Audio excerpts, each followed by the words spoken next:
I don't know if you've been here for all 8 Sundays of the sermon series that we're doing. It started right at the start. I think one of the things that I found really helpful was it said that you're not on a pendulum from unhappiness to happiness. They're separate sliders. You can be unhappy and happy at the same time. I found that quite interesting. The other thing that week that he said, that Brooks said, was happiness is not the goal. Now, this is one thing we'll be talking about quite a bit today. If you make happiness the goal of your life, you're going to miss it. It's similar with joy or things like that. Unhappiness is not the enemy. That's something that you process and it helps you work through life and learn. And we went through a bunch of that stuff. If you need to, go back and have a read. But through 7 weeks, and this is the 8th, it's been really interesting taking a book. Brooks brought up a Protestant. He became a Catholic. He writes from a position of faith, but he's writing to a secular audience. And I feel like there's a heap of secret messages that he would love to give us that he can't if it's a New York Times bestseller. And you really see, and there's no lesson more so than this one. He spent 2 pages saying, I find writing about this stuff really difficult because I have the background of a Christian faith. And so he says, I find this really difficult because I think he can't actually capture just what God wants to say to us today about, I'll tell you what it's about. We'll get into it. And but one of the things is happiness can't be our goal. We have to actually seek God, and we'll talk about transcendence in a minute. But so much of our culture tells us pretty much exactly the opposite. Let me give you a few examples. It says things like, we're encouraged to organise our lives about feeling good. So feeling good is a big goal. Choose the job that leads to happiness and success. Choose the relationship that makes you happy. Choose the lifestyle that makes you content. Find things that bring you pleasure. And avoid the situations that make you uncomfortable or anxious. Avoid disappointment and pain. That's so often what I hear out in the world. And if you watch advertising, that's really what that's all about.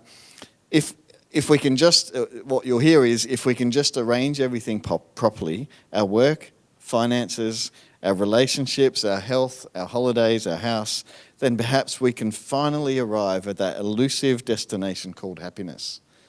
Now, if you've had a few years of water going under the bridge, you probably work out that's actually not how life works. You'll often hear about the people who've made it, who've succeeded in all of those areas and still find life empty. And so what's the difference?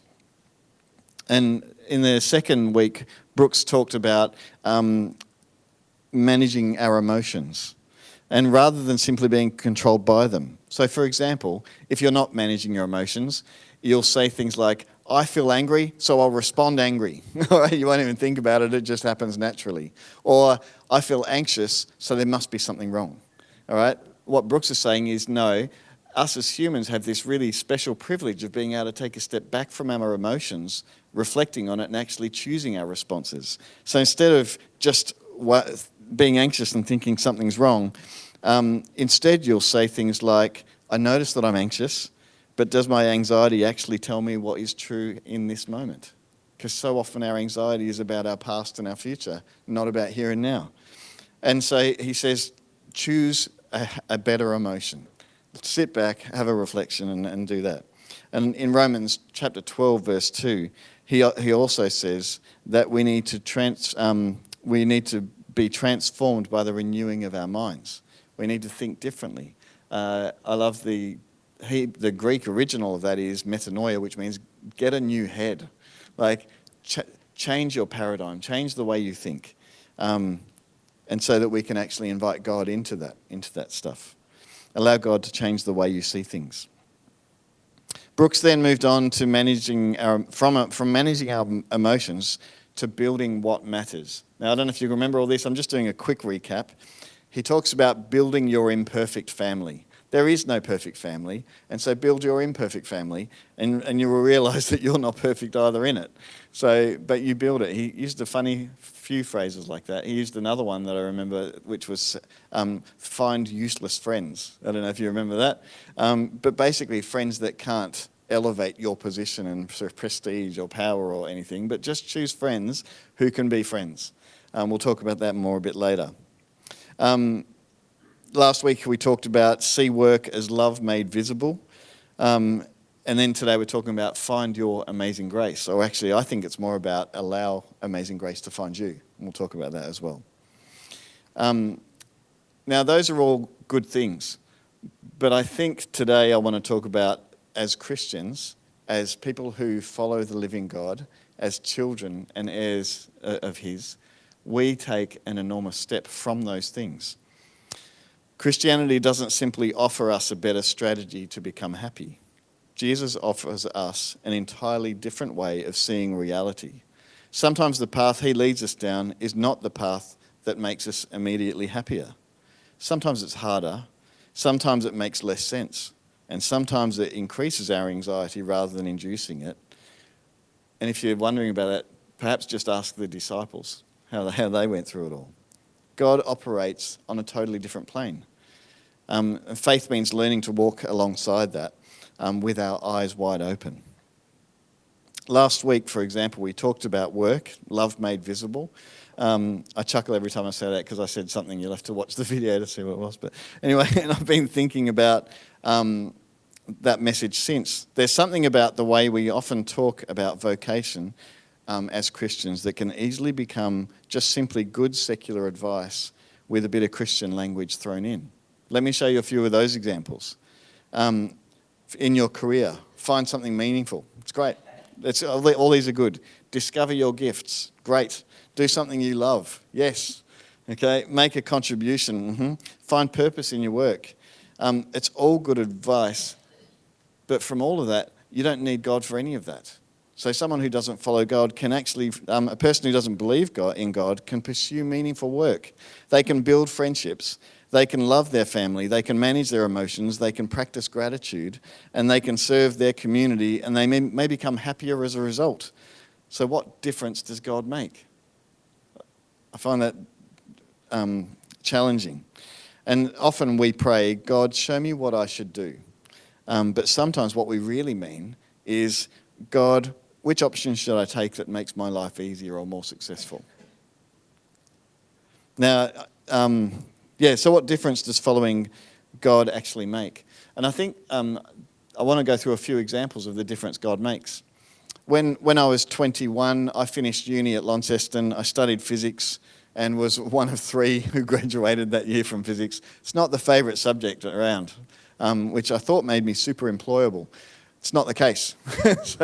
No, that's not true. I applied for 4 jobs as I finished uni. 2 of them were really good jobs of a physicist who loves nature. But it would have been perfect. I didn't get those jobs. I applied for 2 other jobs, which I'm so glad I didn't get. You can ask me what they are later.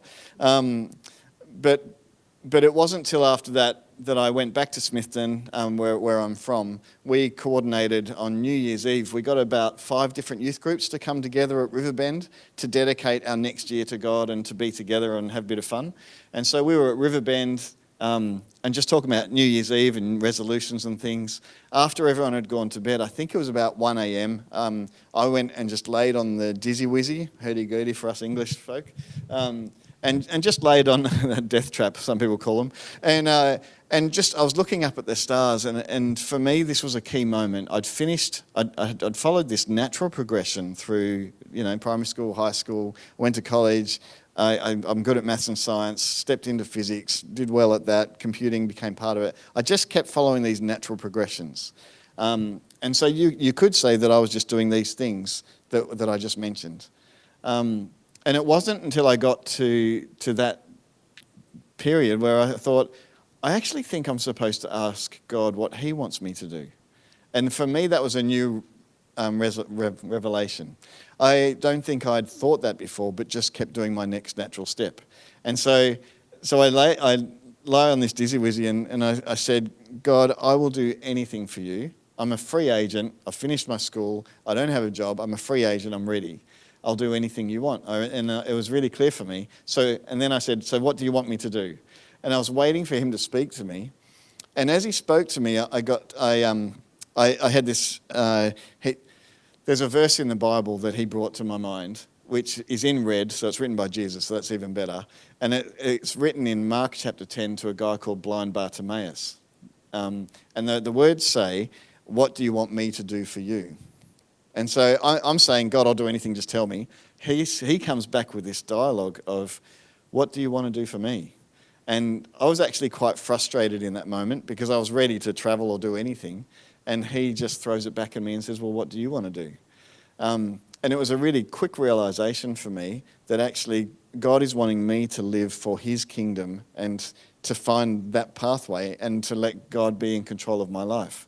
And so in that moment, I thought, well, I don't think you want me to work with computers, but you want me to be a missionary of people, to help people come to know Christ. So the following week, I walked into the Christian school and I said, it was holidays, the principal was there, and I said, could I get a job as a teacher of science? I want to be a missionary in my own community. And I got the job pretty much on the spot, which was amazing. It's questionable. And became a science teacher and did my diploma of education while I was there. But became a science teacher knowing full well that I'm there because I want to help kids get to know Christ. And so that was my journey.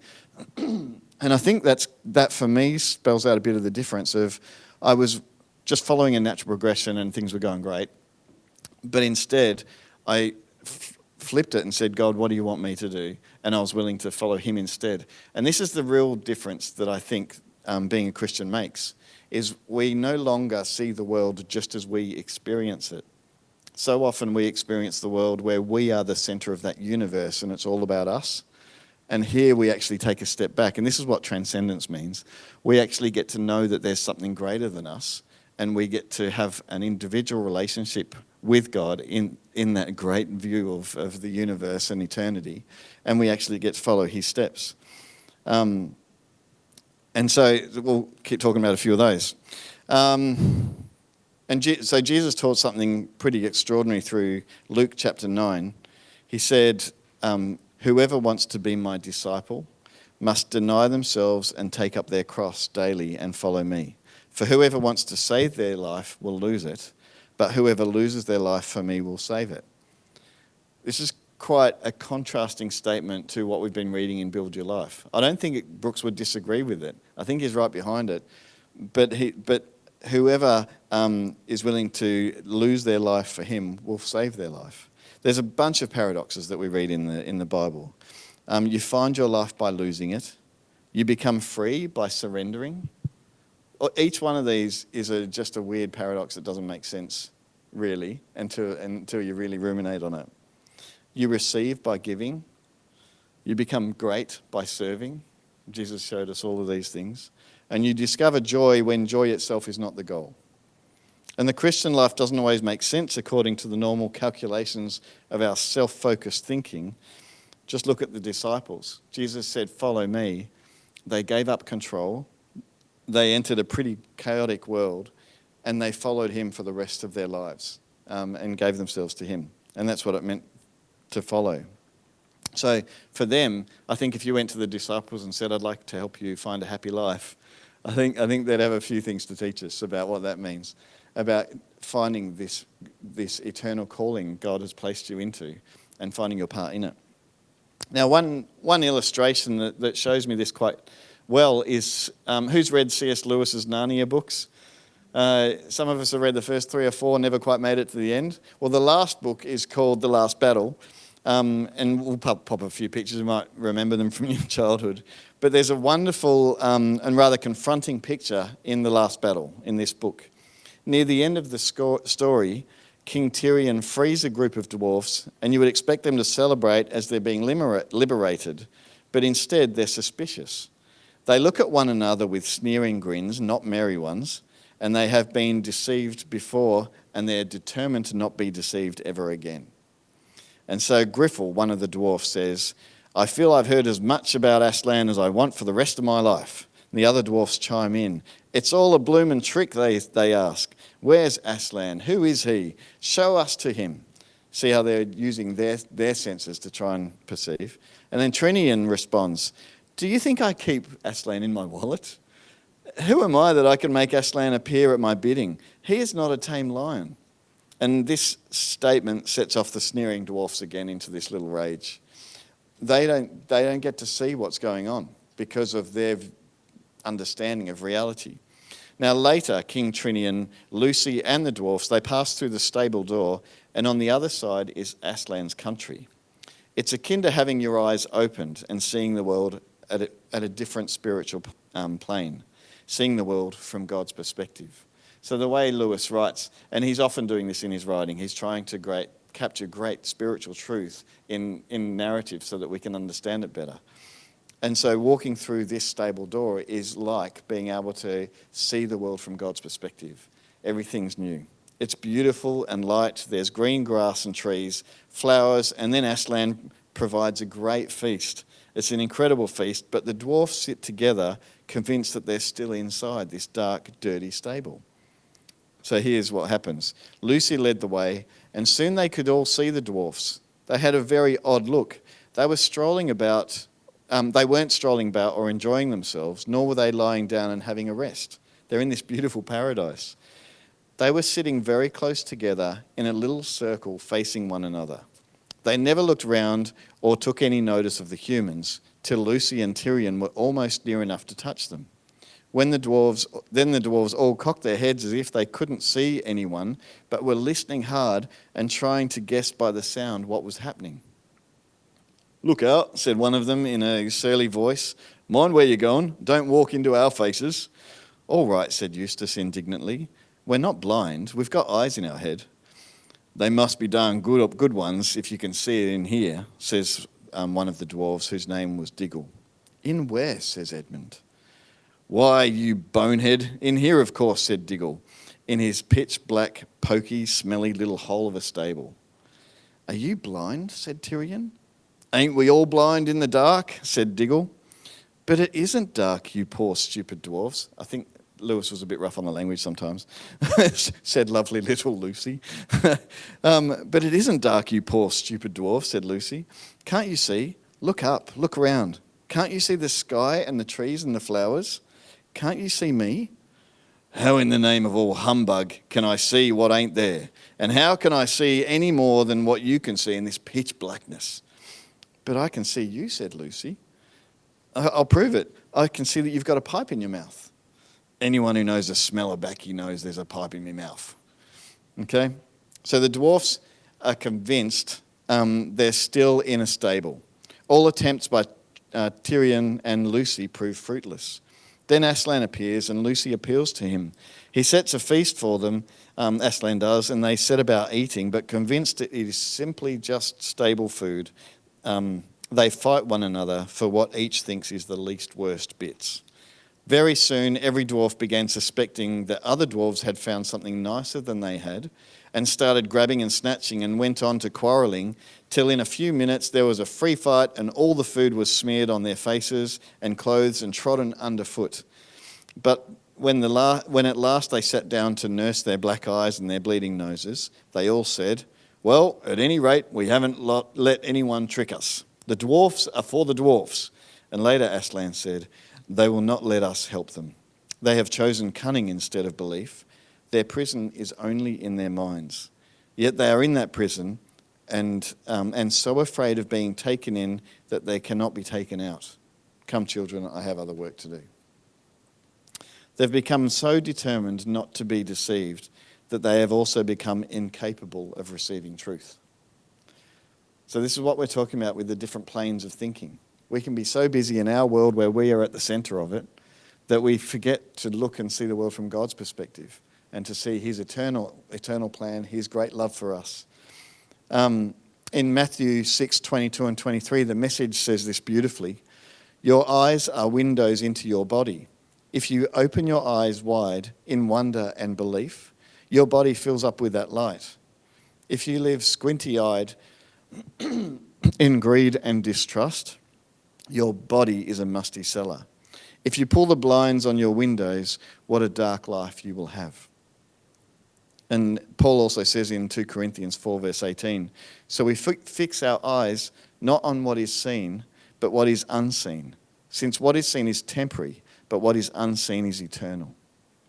Christian faith says that reality is bigger than the part of it that we can currently observe. That doesn't mean abandoning reason. God isn't asking us to stop thinking. I like the way Brooks focuses on this as well. He also says that we do not need to conjure up or imagine a God or transcendence. He instead says, open yourself to what is bigger than yourself. Walk around with your eyes spiritually wide open to see from God's perspective. There are plenty of realities that we can't put under a microscope. And so often we just rely on what we can see, smell, touch, sound, hear and feel. But there's so much that we can't understand just by our reason. Things like love and beauty and meaning and hope and grace. If you try to rationalize any of those, you destroy what you study. But you have to pick up the beauty of them. Yeah. We experience realities that can't always be reduced to a formula. Faith is not the rejection of reason, Brooks said, but rather the recognition that reason alone is not big enough to contain all of reality. Do you catch that bit? That's a beautiful bit. Reason alone isn't big enough to capture all of reality. It is possible to become so determined to control reality that we lose the ability to experience it. I've often heard people say, if I can't explain it, I won't believe it.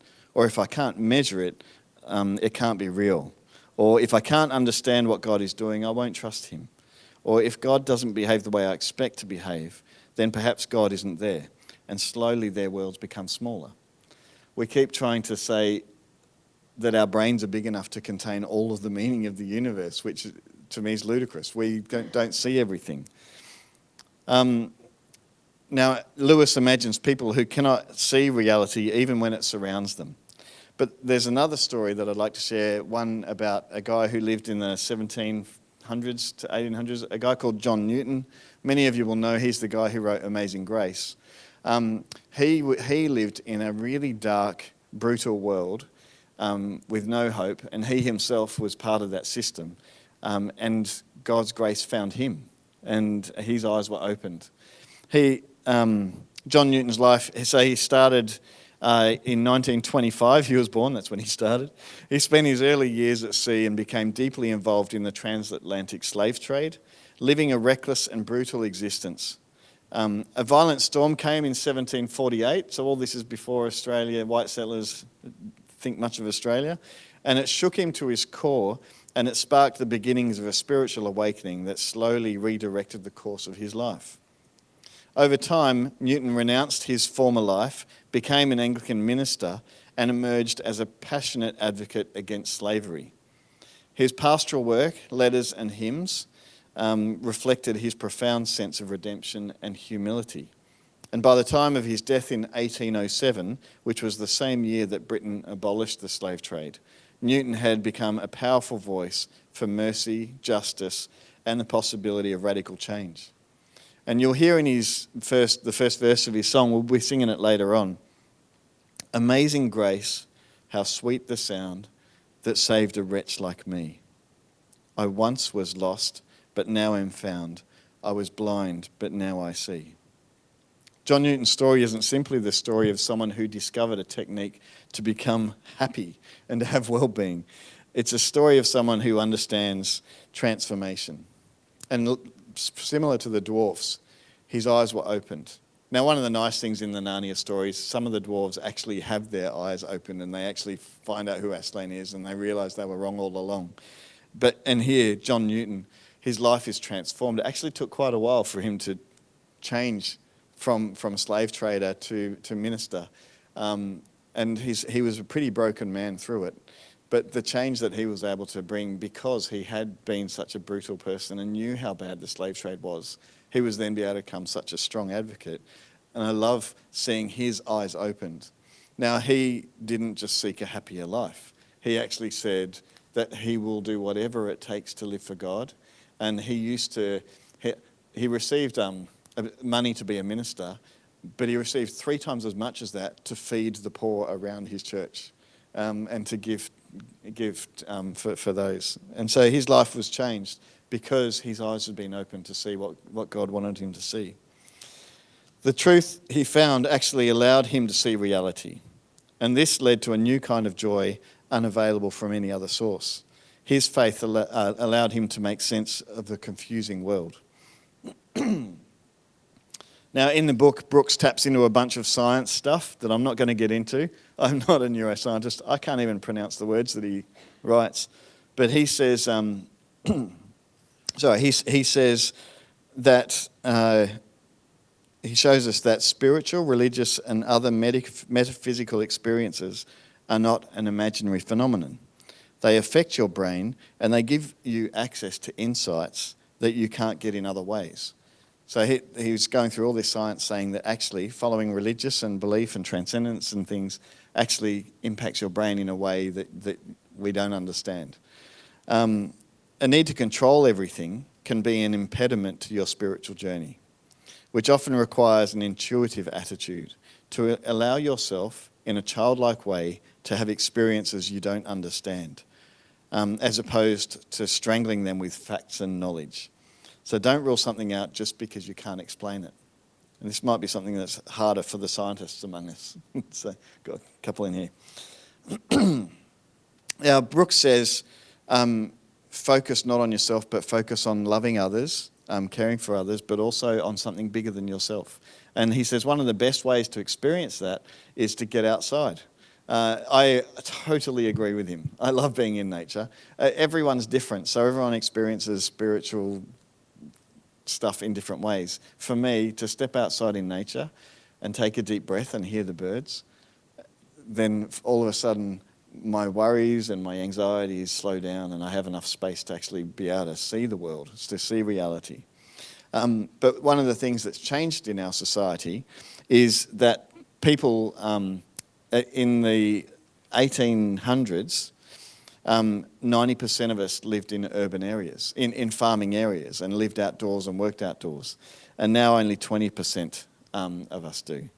In 2018, it says, he's an American author, so he's got all these American stats. In 2018, America went on 1 billion fewer outings to nature than 10 years before that.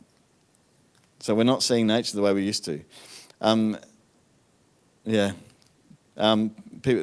technology is just becoming such a distraction for us. And so he says, slow down, find some space, go outside if that's something that helps you experience beauty, and just spend time off your screens. It's the space that you'll be able to soak in passages like Deuteronomy 33, where it says, the eternal God is your refuge, and underneath are the everlasting arms. Our minds can understand that sentence, but there's something about seeing the world from God's paradigm and going to that different plane where you actually can really know what it means that God is your refuge. Underneath are the everlasting arms. So this is the end of our book. Perhaps we can take all the categories that he's gone through, all the chapters, build your imperfect family. I wonder what it would mean for you to ask God, help me see each member of my family, help me to love them, forgive them, offer grace, help me to see them and see what you want me to reflect to them. With build your friendships that are deeply real. Don't just settle for acquaintances or followers.